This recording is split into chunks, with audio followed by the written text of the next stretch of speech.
আজকের ভিডিওটা বেলা 12টার পর থেকে শুরু করলাম। তো চলো সবাইকে গুড আফটারনুন জানালাম। আর বন্ধুরা তোমরা কেমন আছো? আশা করি ভালো আছো। আমি খুব ভালো আছি। তো দেখো আমাদের এখানটা কিন্তু ঝড় দেখা দিয়েছে। তো তোমাদের এখানটা কোথায় ঝড় হচ্ছে জানি না, বেশ ভালো জোরেই কিন্তু আমাদের এখানে হাওয়াটা দিচ্ছে আর কি ঝড়। তো তোমার গাছপালাগুলো দেখতে পাচ্ছ। তো আমি এখন ভেবেছিলাম ছাদের মধ্যে জামা কাপড় আছে, তো এসে দেখলাম যে জামা কাপড়গুলো চিন্টু তার আগেই তুলে নিয়েছে। আর চিন্টু দেখতে পারলে যে ছাদের এক সাইডে বসে দাঁড়িয়ে কী করছে। আর এই দেখো আমরা একটু এই হাওয়াটা আর কি আনন্দ উপভোগ করছি। তো চলো আমি আর চিন্টু এখন ছাদের মধ্যে একটু হাওয়া খেয়ে নিচ্ছি। আর যে কিন্তু ভালোই বিদ্যুৎ চমকাচ্ছে, হয়তো দূরে কোথাও বৃষ্টিটা হচ্ছে। তো আমাদের বৃষ্টি হয়নি, কিন্তু ভালো হাওয়াটা হচ্ছে। তো বন্ধুরা আমাদের বাড়ির পাশেই শীতলা পূজা আজকে। তো প্রত্যেক বছরই ওরা এই মামুন নিতে আসে।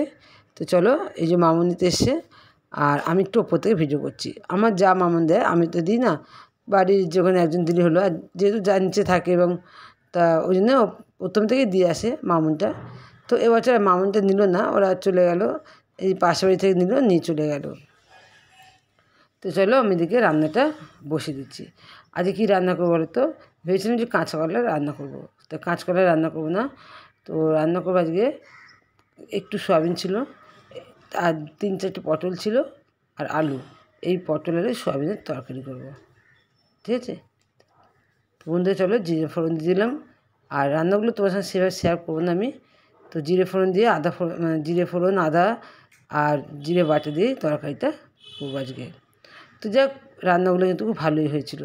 তোমাদের সঙ্গে খাওয়ার পর আমি তোমার সঙ্গে শেয়ার করছি, রান্নাটা কিন্তু খুব ভালোই হয়েছিল। তো বন্ধুরা রান্না হয়ে গেছে, আর এখন আমরা খেতে বসছি। তো চলো কী কী রান্না করেছি তোমার একটু শেয়ার করে নিই।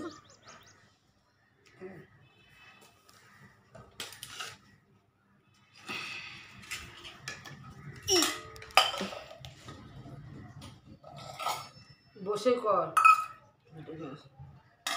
তো চলো রান্না হয়ে গেছে, ভাত করেছি, আলু পটল দিয়ে সয়াবিন তরকারি হচ্ছে, আর এটা হচ্ছে টমেটো দিয়ে পেঁয়াজ, তারপর আছে আদা বাটা, জিরে বাটা, তারপর এই দিয়ে পেঁয়াজ দিয়ে একটা ডাল করেছি, সেদ্ধ ডাল। তোমার দেবো তো? তো বন্ধুরা খাবার দিতে দিতে চলো তোমাদের কাছে কিছু কথা শেয়ার করি।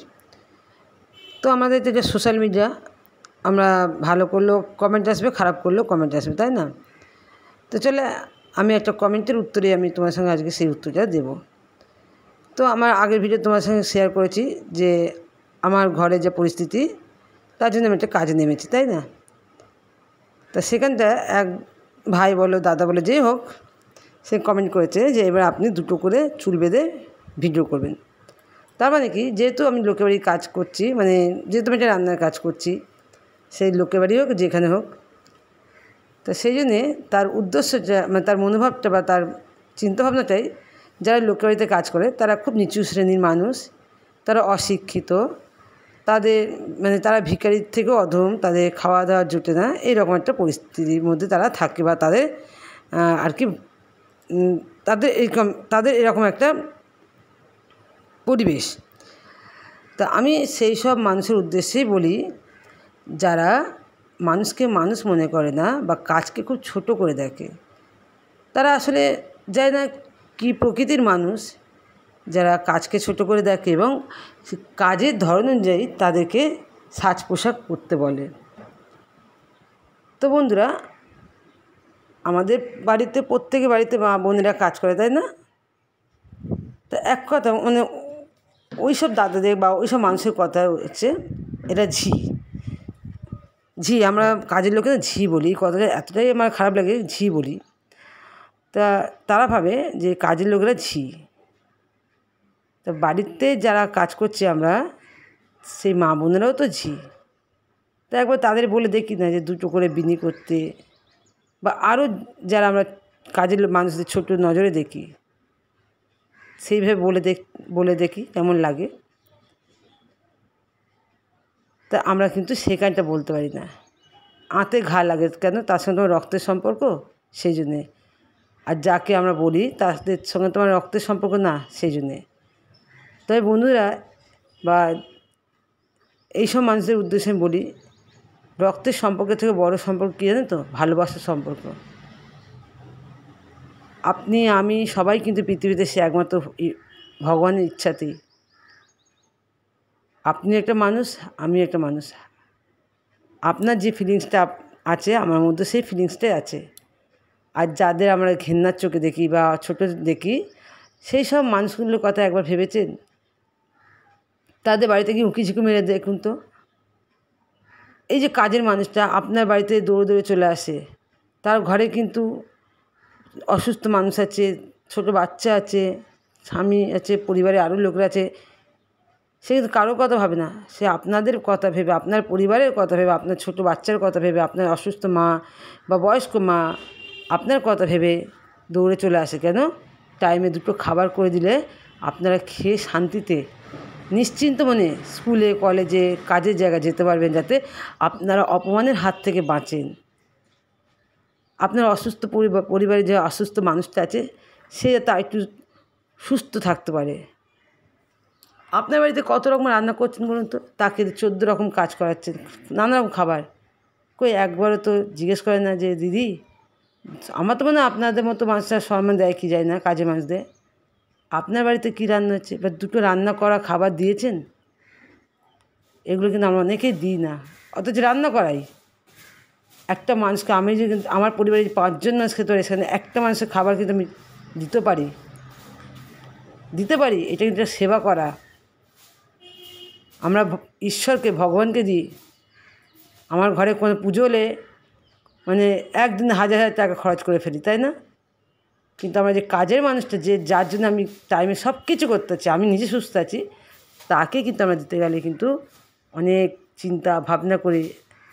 এমনকি তার কোনো যদি ভুলও হয়, তাকেও আমরা দুটো কথা বলতে ছাড়ি না। আর অথচ আমরা ভগবানকে সেবা করি। ভগবান সেবা কি এতটাই সোজা? যে জীব সেবা করতে পারে না, যে জীব মানুষকে সম্মান দিতে পারে না, সে ভগবান কী করে সম্মান দেবে? সে ভগবানকে কী করে ভালোবাসবে? এগুলো সব একটা দেখানো মাত্র, তাই না? আর একটা কথা কি, পরিস্থিতি কিন্তু মানুষকে বাঁচতে শেখায়। আমার জায়গায় আপনি হলে কী করতেন? নিশ্চয়ই ভিক্ষাবৃত্তি করতেন না, নিশ্চয়ই কারোর কাছে চাইতেন না। আপনি নিশ্চয়ই একটা কোনো কাজ করতেন, যদি বুদ্ধিমান এবং আপনার যদি বিবেক লাগে, আপনার যদি মানে থাকে, মানে কী বলে সম্মান বলে থাকে, তাহলে নিশ্চয় আপনি কাজ করবেন। তো তার আগে তোমাদের একটা জিনিস দেখো বন্ধুরা, এই যে একটা ফড়িং দেখেছো, এটা আমরা রাজা ফড়িং বলি। কোনো কারণে আমার বাড়িতে ঢুকে গেছে, হয়তো রাস্তা ভুল করে হোক, যেমন করে হোক আমার ঘরে ঢুকে আছে, কিন্তু সে আর কি পালাতে পারছে না, বেরোনোর রাস্তা খুঁজে পাচ্ছে না। আমি কিন্তু অনেকবার চেষ্টা করলাম তাকে বেরোনোর জন্য, তবু পাচ্ছে না। যাক, আমি শেষমেশ অনেক চেষ্টা করে কিন্তু ওকে আর কি জানালা দিয়ে বার করে দিয়েছি। তো বন্ধুরা, এই ভিডিও তোমার সঙ্গে আমি এই কারণে শেয়ার করলাম যে আমার ধর্মটা ঠিক এইরকম হওয়া উচিত। কেউ বিপদে পড়লে তাকে সেই বিপদ থেকে উদ্ধার করা। আমরা তাকে আরও কষ্ট দেবো বা আরও বিপদে বলবো, সেইটা কিন্তু আমাদের ধর্ম না। তো বন্ধুরা, আমরা প্রত্যেকে কিন্তু চাকর, প্রত্যেকে যে যত উঁচু লেভেলেই কাজ করুক না কেন, আমরা প্রত্যেকে চাকর, মালিক শুধু একজন, ভগবান। তো ভগবান তো নিজে আসে না, তাই ভগবান এই পৃথিবীতে সেই মানুষকেই, কোনো শক্তিশালী মানুষকে অর্থ দিয়ে হোক, যেই দিয়ে হোক, পৃথিবীতে পাঠায় আমাদের মালিক করে, তাই না? যে দাদারা বা যারা এইসব কমেন্ট করে, আমি মনে করি, আমি তাদের বলি যে আপনারা কোথায় কাজ করেন? আপনি তো কারণে অধীনে কাজ করছেন, তাই না?